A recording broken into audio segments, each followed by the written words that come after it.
If you had a bunch of chemicals and you built a tower, could you make it rain? No. Well, that's the subject of tonight's Weird Weather.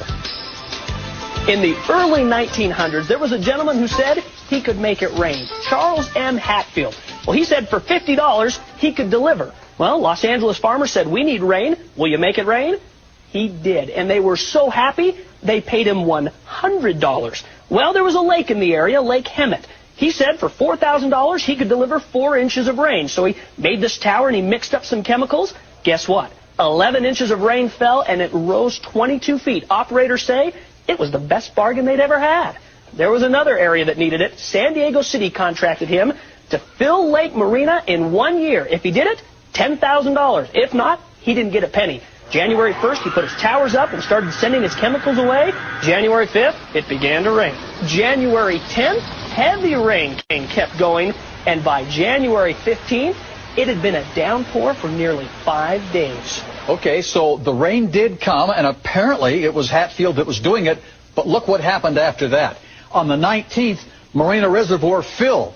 The 26th, record-breaking rains were still falling, and the next day, dams were rupturing, huge amounts of water pouring out of the mountains, heading into San Diego. 20 people lost their lives. 35 inches of rain fell that month. Well, you can imagine there were lawsuits in the millions. The city council says, nope, we're not going to pay. Hatfield said, I'll settle for $4,000. Council said no. It went to the California Supreme Court.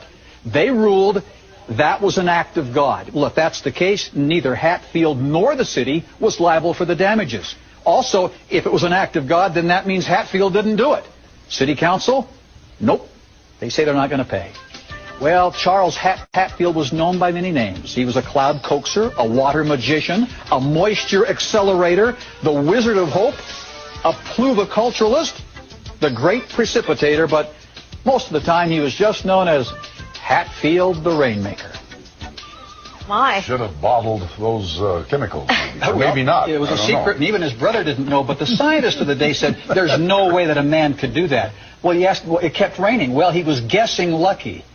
Well, he guessed really, really lucky. Yeah, he really did. But didn't get his money. Well, we'll have no, he didn't get his money. We'll have to find out what happened to him someday.